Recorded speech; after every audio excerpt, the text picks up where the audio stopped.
In previous video, we have discussed about the mole concept. Okay? तो हमने previous video में mole concept के बारे में पढ़ा. तो और हमने ये भी पढ़ा कि mole क्या होता है. Students एक बार उस चीज़ को recall करते हैं, revise करते हैं. क्या होता है कि जैसे हम daily life में एक unit use करते हैं 1 dozen. Okay? 1 दर्जन. और जैसे दिमाग में 1 दर्जन आता है वैसे ही 1 दर्जन बराबर कितने नंबर्स होते हैं? 12. चाहे मैं 1 दर्जन कुछ भी बोलूं, है ना, 1 दर्जन पेन बोलूं, 1 दर्जन पेंसिल बोलूं, तो हमेशा क्या नंबर रहेगा? फिक्स.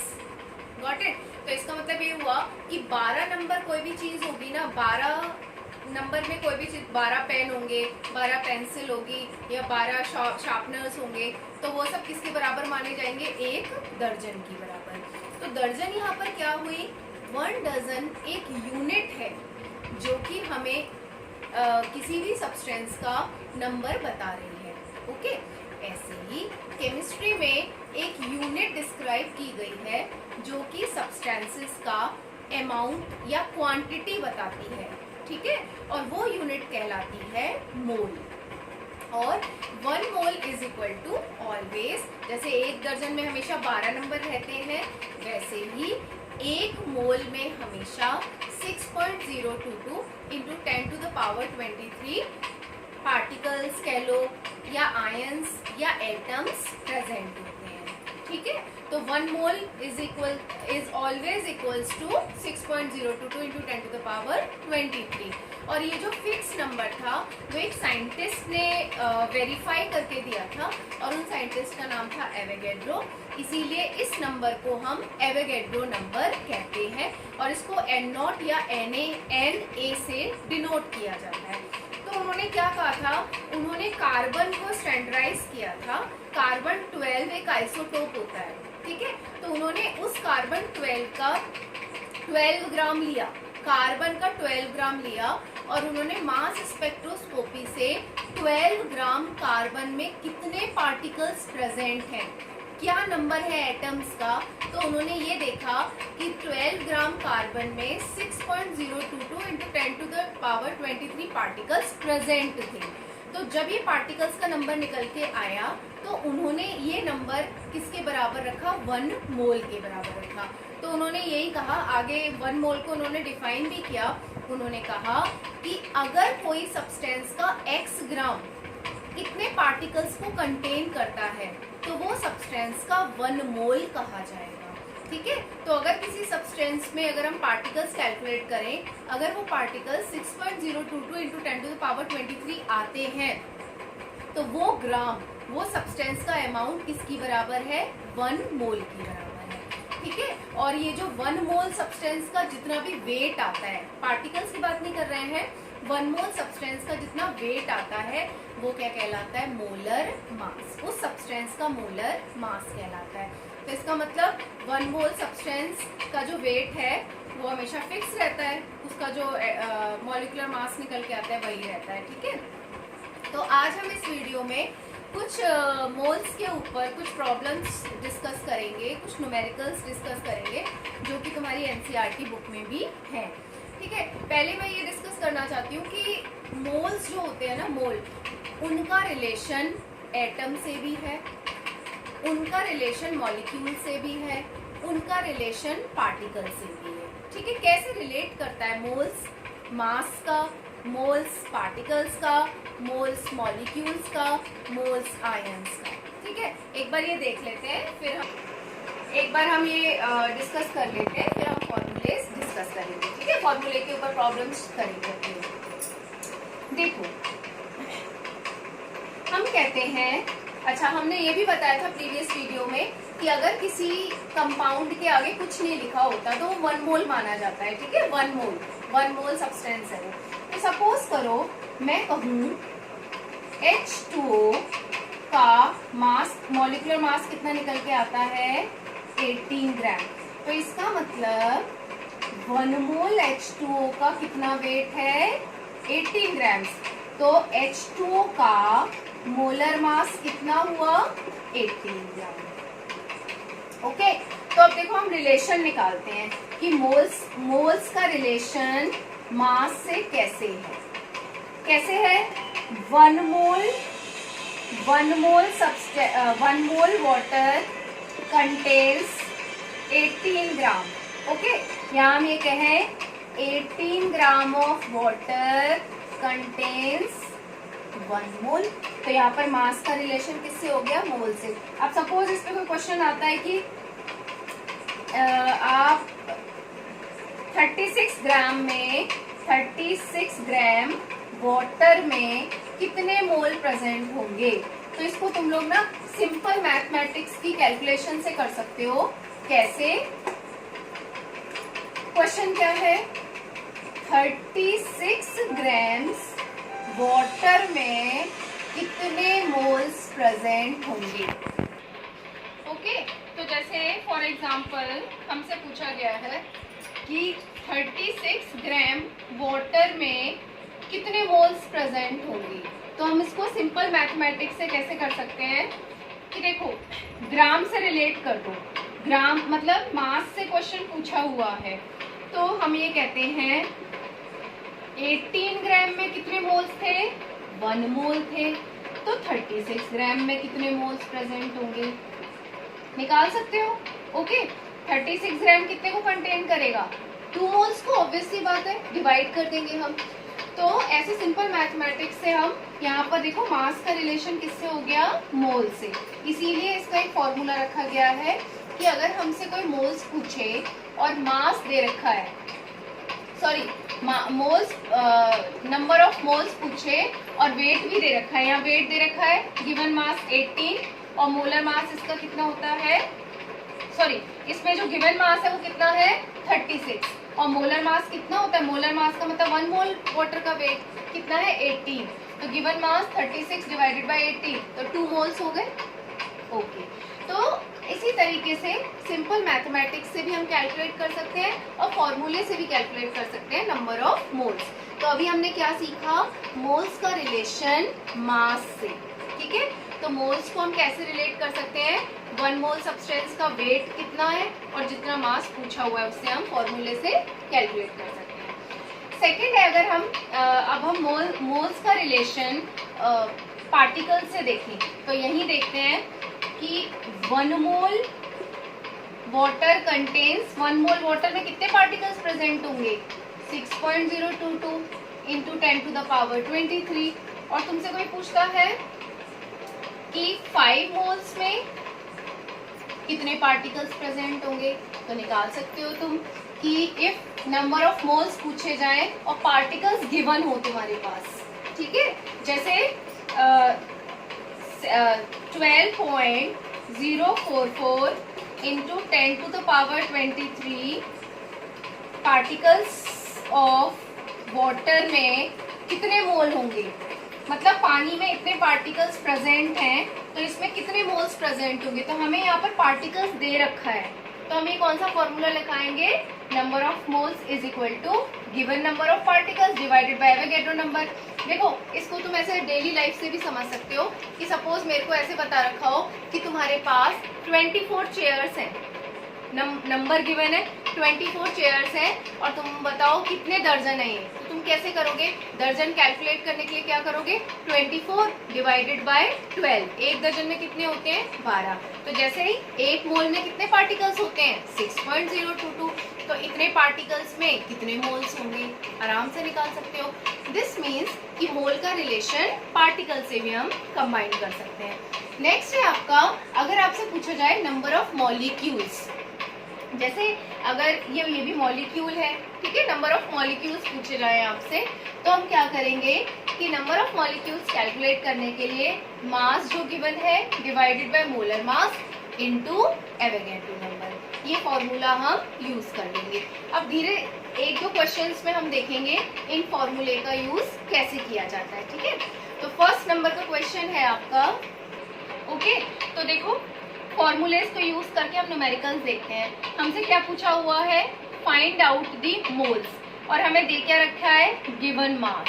तो मोल्स पूछा हुआ है और हमें दे क्या रखा है? गिवन मास कितना है 12 और ऑक्सीजन का मोलर मास कितना होगा ऑक्सीजन का मोलर मास कितना निकल के आएगा, एक एटम का मास 16 इंटू 2 32, तो डिवाइडेड बाय 32। ऐसे हम इसके लिए मोल्स कैलकुलेट कर लेंगे। ऐसे ही 20 ग्राम ऑफ H2O, तो देखो गिवन मास कितना है 20 और H2O का मोलर मास कितना होता है 18। सिंपल कैलकुलेशन है। नंबर ऑफ मोल्स पूछे गए हैं, वेट हमें दे रखा है, गॉट इट। तो हम सिंपल क्या करते हैं, given mass divided by molar mass. ऐसे ही हम 22 ग्राम 22 डिवाइडेड बाय 44। तो ये न्यूमेरिकल्स थे फर्स्ट फॉर्मूले पे बेस्ड, गॉट इट। अब हम सेकंड फॉर्मूले पे बेस्ड न्यूमेरिकल्स देखते हैं। सेकंड है आपकी, सेकंड प्रॉब्लम हम देखते हैं, what is the mass of 0.2 mole of oxygen atom, got it. तो देखो ये तो सिंपल से भी कर सकते हैं कि हमसे मास पूछा हुआ है, ये वाला मास, तो हम क्या करेंगे, और क्या दे रखा है, गिवन क्या क्या है, मोल्स गिवन है और इसका मोलर मास भी गिवन है। मोलर मास कितना होता है 32 इसका, तो हम सिंपल क्या करेंगे, मास निकालने के लिए मास निकालना है हमें, तो moles into molar mass is equal to 0.2 into 32। इसको देखो सिंपल मैथमेटिक्स से कैसे कर सकते हैं, कैसे हम मोल को मास से रिलेट करेंगे। 1 mole of oxygen atom contains 32 gram, okay. और यहाँ हम ये कह सकते हैं कि 32 ग्राम कंटेन्स 1 मोल, देन 0.2 मोल कितने को कंटेन करेगा, तो इंटू कर देंगे इसमें, गॉट इट। जैसे मोल और इसका वेट का हम रिलेशन भी बता सकते हैं, कैसे कि 32 ग्राम किसका वेट है 1 मोल का, तो इतने ग्राम कंटेन करता है 1 मोल को, तो 0.2 मोल कितने को कंटेन करेगा, गॉट इट। ऐसे सिंपल मैथमेटिक्स से भी हम इसको कर सकते हैं। तो ये सेकंड फॉर्मूले का यूज हो गया। अब हम third given number of particles वाला देखते हैं कि पार्टिकल्स हमारे पास दे रखे हो और हमें नंबर ऑफ मोल्स कैलकुलेट करने हो, ठीक है। तो इसमें हम कर सकते हैं क्वेश्चन, हमारे पास दे रखा है how many moles are present in 12.044 into 10 to the power 23. How many moles are present in 12.044 into 10 to the power 23 particles, ठीक है, of oxygen gas। तो इसमें सिंपल क्या पूछा हुआ है तुमसे, मोल्स पूछे हुए हैं और इसमें पार्टिकल्स आपका गिवन है, तो क्या करोगे, simply 12.044 into 10 to the power 23 divided by 6.022 into 10 to the power 23। तो नंबर ऑफ मोल्स पूछा गया है, पार्टिकल्स दे रखे हैं, एवोगैड्रो नंबर से सिंपल डिवाइड कर दोगे। लेकिन जब नंबर ऑफ मॉलिक्यूल्स पूछे जाएंगे, ठीक है, कि इसमें कितने मॉलिक्यूल्स प्रेजेंट है, तो उस केस में हम क्या करते हैं, और मास भी दे रखा हो, मॉलिक्यूल्स पूछ रखे हो और गिवन मास भी दे रखा हो, तो हम क्या करते हैं कि गिवन मास और मोलर मास को डिवाइड कर देंगे, तो नंबर ऑफ मोल्स निकल के आ जाएंगे, मोल्स इनटू एवोगैड्रो नंबर, तो हमारे नंबर ऑफ मॉलिक्यूल्स निकल के आ जाएंगे। क्योंकि हमें एवोगैड्रो नंबर से तो मल्टीप्लाई करना ही पड़ेगा, क्यों, क्योंकि इतने पार्टिकल्स तो उसमें प्रेजेंट ही है, तो इतने पार्टिकल्स इनटू उसका मोल्स, कितने मोल है उस सब्सटेंस के, तो इस तरह से नंबर ऑफ मॉलिक्यूल्स निकल के आ जाते हैं, ठीक है। अब इसमें तुम्हारी एनसीईआरटी बुक में आपके 2 क्वेश्चंस हैं इस मोल कॉन्सेप्ट पे जुड़े हुए, वो क्वेश्चंस एक बार देख लेते हैं, तो तुम्हें ये प्रॉब्लम मोल कॉन्सेप्ट तुम्हारा फिर सॉर्ट आउट हो जाएगा। वो क्वेश्चन है कि कैलकुलेट दी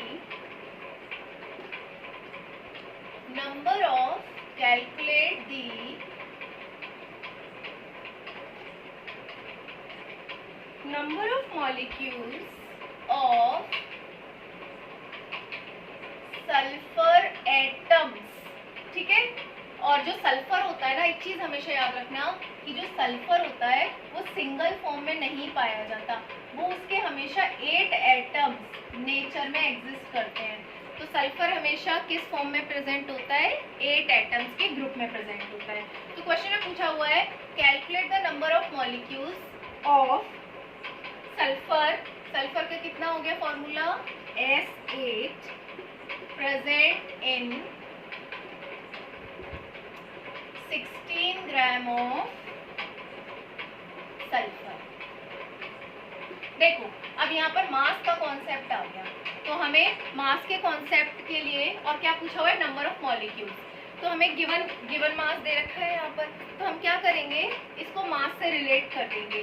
तो पहले S8 का ना मोलर मास निकाल लेंगे। सबसे पहला काम क्या करो? मोलर मास कैलकुलेट कर लो, ठीक है। तो S8 का मोलर मास कितना होगा? S का 32 होता है, तो 32 इंटू 8 तो 256 ग्राम हो गया, ठीक है। यही दे रखा है इसमें। तो अब हम कैसे निकाल सकते हैं कि 256 ग्राम्स ऑफ सल्फर, 256। अब पूछा हुआ है नंबर ऑफ मॉलिक्यूल्स, तो इन्हें अब मॉलिक्यूल से रिलेट कर दो। 256 ग्राम कंटेन्स कितने molecules? 6.022 into 10 to the power 23। Got it? तो 16 ग्राम कितने को कंटेन करेगा? तो क्या हो जाएगा इसमें? 6.022 into 10 to the power 23 divided by 256 into 16। एक बार फिर से सुनो, क्वेश्चन था calculate the number of molecules of sulphur atoms present in 16 gram of sulphur. तो इसमें ना मास दे रखा है, ठीक है। तो सबसे पहले सल्फर का तुम मोलर मास निकाल लो। तो तुमने सल्फर का मोलर मास निकाला तो कितना आया? 256 ग्राम्स। अब क्योंकि इसमें नंबर ऑफ मॉलिक्यूल्स पूछे हुए हैं तो हम मोल्स को मॉलिक्यूल से रिलेट कर देंगे कि देखो इसका मोलर मास, इतने मोलर मास में कितने मॉलिक्यूल्स प्रेजेंट हैं? 6.022, ठीक है। इतने मोलर मास में कितने मॉलिक्यूल्स प्रेजेंट है? 6.022 इंटू 10 टू द पावर 23। तो 16 ग्राम में कितने मॉलिक्यूल्स प्रेजेंट होंगे? सिंपल मैथमेटिक्स है, 6 ठीक है। तो डिवाइडेड बाय 256 इंटू 16, तो इसका आंसर आ जाएगा, ठीक है। ओके, नेक्स्ट क्वेश्चन है आपका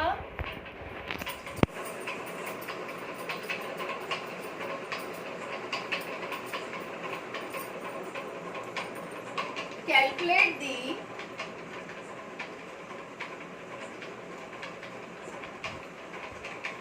number of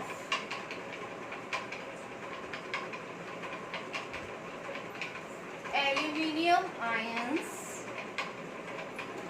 in 0.051 gram of aluminium oxide. Question में क्या पूछा हुआ है? आयंस पूछे हुए हैं, एल्यूमिनियम आयंस पूछे हुए हैं। किसमें? एल्यूमिनियम ऑक्साइड में। तो पहले तो हमें क्या करना पड़ेगा? आयंस पूछे हुए हैं तो इसके फॉर्मूला लिखना पड़ेगा, तभी तो हम बता पाएंगे कितने आयंस प्रेजेंट है। क्योंकि आयनिक फॉर्मूले में क्या होते हैं? आयंस ही तो होते हैं, कैटायन और एनायन। कैटायन और एनायन से मिलके ही तो फॉर्मूला बनता है। तो देखो एल्यूमिनियम ऑक्साइड का सबसे पहले फॉर्मूला लिख लेंगे, क्या होता है? Al2O3, ठीक है। इस क्वेश्चन में यही है।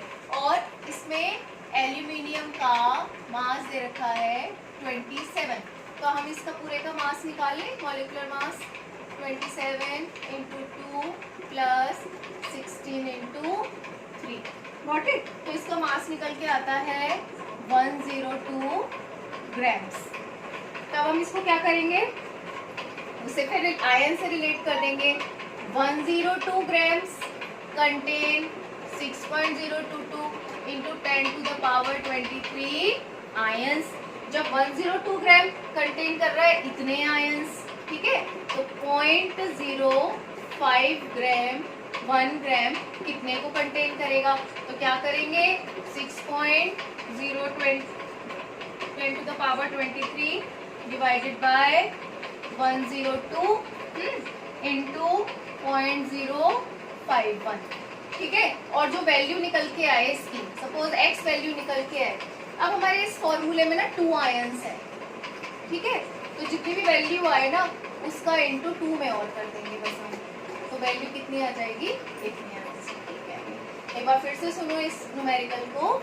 Calculate the number of aluminium ions in 0.051 gram of aluminium oxide. क्योंकि आयंस पूछे हैं तो हमें इसका फॉर्मूला बनाना पड़ेगा। तो एल्यूमिनियम ऑक्साइड का फॉर्मूला क्या होता है, Al2O3। कैसे बना, देखो Al एल्यूमिनियम ऑक्साइड, इनका फॉर्मूला बनाने के लिए सबसे पहले हम इनके सिंबल लिखते हैं। ऑक्साइड की वैलेंसी -2, एल्यूमिनियम की +3, क्रिस क्रॉस कर दिया तो क्या फॉर्मूला बना, Al2O3। तो इसका मोलर मास निकाल लेंगे हम। एल्यूमिनियम तो 27 होता है, तो 27 इंटू 2 प्लस 16 इंटू 3, कितना निकल के आ गया, 102। अब देखो इसमें भी ग्राम दे रखा है, तो ना आयंस मोल्स को ग्राम से रिलेट कर दो, तो 102 ग्राम। ठीक है, Al2O3 का मोलर मास कितना निकल के आया, 102 ग्राम, तो 102 ग्राम 1 मोल हो गया। 1 मोल Al2O3 का वेट कितना आया, 102 ग्राम, तो 102 ग्राम कंटेन्स 6.022 आयंस, तो इतने ग्राम आयंस कितने में होंगे, तो जो भी वैल्यू निकल के आए, और इस फॉर्मूले में कितने आयन है, 2, तो इसलिए 2 का हम इसमें मल्टीप्लाई कर देते हैं। Got it. तो ये तुम्हारा NCERT की प्रॉब्लम्स थी। और इसमें मैं तुम्हें, अच्छा हाँ, एक और चीज मैं यहाँ बताना चाह रही थी कि हम जो मोल्स है ना, वो गैस के लिए भी कैलकुलेट कर लेते हैं, लेकिन गैस के लिए क्या होता है, मोल्स मास तो हम उनका कैलकुलेट कर नहीं पाते, वेट कैसे कैलकुलेट करेंगे, क्योंकि वो तो वॉल्यूम ऑक्यूपाई करती हैं। तो क्या होता है कि किसी भी गैस का लीटर्स, मोल गैस हमेशा कितना वॉल्यूम ऑक्यूपाई करती है, 22.4 लीटर्स। ठीक है, at STP, standard temperature pressure पे।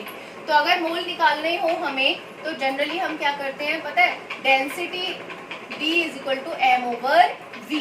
तो वॉल्यूम तो हम हमेशा 22.4 रखते हैं अगर मोल्स इसके 1 मोल है। ठीक है, और मास गिवन होता है जनरली, तो डेंसिटी पूछी जाती है, या डेंसिटी गिवन होती है, तुमसे मास पूछा जाता है, तो वॉल्यूम तो 22.4 ही लीटर्स ही रखोगे, या वॉल्यूम दे रखा होगा तुम्हें, तो तुम्हें डेंसिटी निकालनी होगी। इस तरीके से तुम गैस के लिए भी मोल्स कैलकुलेट कर सकते हो। तो गैसेस का भी रिलेशन होता है मोल से। Got it. लेकिन ये याद रखने की बात है कि यहाँ पर हम मास के बदले क्या रखते हैं, वॉल्यूम रखते हैं, कि इस गैस ने कितना वॉल्यूम ऑक्यूपाई करा। और 1 मोल गैस हमेशा कितना वॉल्यूम ऑक्यूपाई करती है, 22.4 लीटर। तो ऐसे इसको भी सिंपल मैथमेटिक्स से कर सकते हैं कि 1 मोल गैस कितना ऑक्यूपाई कर रही है, 22.4 लीटर। तो सपोज 44 लीटर्स में कितने मोल्स प्रेजेंट होंगे, सिंपल मैथमेटिक्स से कर सकते हो इसको भी कैलकुलेट। Got it. तो this is all about your mole concept. और इसमें कोई भी प्रॉब्लम हो तुम लोग पूछ लेना, रिवाइज करना इसको, और NCERT की एक्सरसाइज करने की कोशिश करना। Okay, thank you.